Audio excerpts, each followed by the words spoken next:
All right, rugby fans, welcome back. Today we're going to dive into a what if that's been swirling around South African rugby for years, Ruan Combrinck, and the question of whether he should have been on the World Cup stage a whole lot sooner.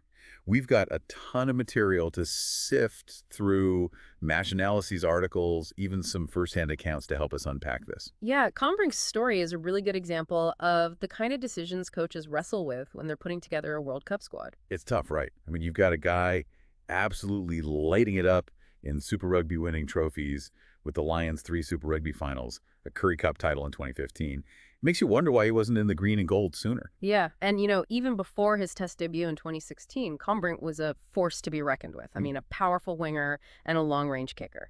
But we all know in rugby individual talent, it's just one piece of the puzzle. For sure. So let's talk 2015 Rugby World Cup. South Africa under Heyneke Meyer finishes third. Not bad, but Combrinck's nowhere to be seen on that roster. And then things get interesting because after the tournament, Combrinck gets a call. From Meyer himself. Exactly. And in this call, Meyer actually admits that leaving Combrinck out was a mistake. He even told him, "You should have been there." It kind of gives you a window into the pressure and second guessing that comes with coaching at that level. Yeah, big time. So now we've got this puzzle. A player in top form seemingly gets overlooked. Was this purely strategic or was something else going on? Well, if you look at Meyer's coaching style, he tended to favor a really tight forward-dominated game. So it's possible that at that point, Combrinck's strengths as this attacking winger didn't really fit with what Meyer was trying to do at the World Cup. Interesting. So could Combrinck's more expansive style have given the Springboks something extra on attack in 2015? It's a good question. A player like Combrinck, with his ability to break tackles and find space, he could have made the Springboks offense a lot more unpredictable. And who knows, maybe even disrupt the defenses of teams like New Zealand, the team that knocked them out in the semis. It's easy to play armchair quarterback, but that's what makes rugby so much fun to talk about, right? Yeah. Absolutely. And what makes this even more interesting is that Combrinck did end up making his mark on the international stage. His test debut in 2016, he came off the bench against Ireland and scored a crucial try in a come-from-behind win for the Springboks. It was like he was saying, hey, remember me. But it also makes you think about timing. Had Combrinck gotten that World Cup opportunity in 2015, could we have seen that same kind of impact? It's definitely possible, and that's what makes this whole story so compelling. It shows the tightrope walk that coaches have to do between sticking to their game plan and maybe taking a chance on a player with game-changing talent. Sometimes a player's brilliance might not quite fit with the coach's vision at a certain moment, even if that vision changes later on.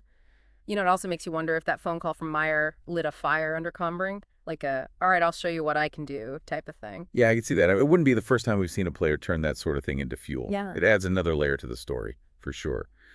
But speaking of timing, Combrinck didn't make the 2019 World Cup squad either. So what does that tell us? Well, yeah, that's right.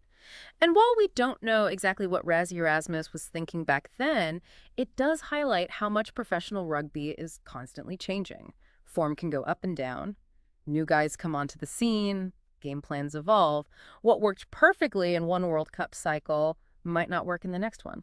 It's a good reminder that for players, even the ones who've played at the international level, they have to constantly keep proving themselves, especially when you're talking about a World Cup spot. Oh, absolutely. And for the coaches, the pressure's immense. Every decision they make about who to pick, every tactic they use, it's all under a microscope.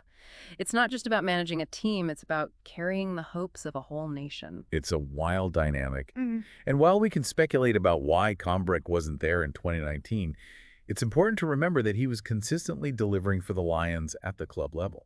He was. He stayed a top player, which really shows his talent and how tough he is mentally. Missing 2 World Cups must have been hard, but his performance speaks volumes about his character.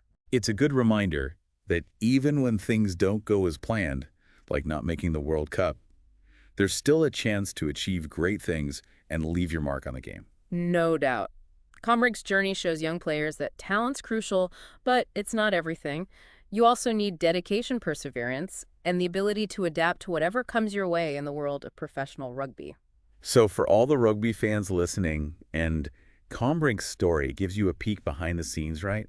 It shows how complicated player selection is, the tough decisions coaches face, and all those what-ifs that we keep talking about even after the games are over. Yeah, and those stories, the ones that happen away from the field, they really get to the heart of the sport. They remind us that rugby, it's more than just a game. It's about human stories with highs and lows, moments of brilliance, and those times when you think, what could have been? I like that. We can guess about what Combrinck could have done at the World Cup, but his impact on South African rugby, it's undeniable. Skill determination, overcoming challenges, he was all about that. He inspired a whole generation of players. Yeah, and his story also shows how important coaching is. Those decisions can make or break careers and they can change the course of a whole team. It's a big responsibility, and Meyer's phone call to Combrink shows that really well. That one decision had a huge impact on Combrink's career and maybe even on the Springboks World Cup journey.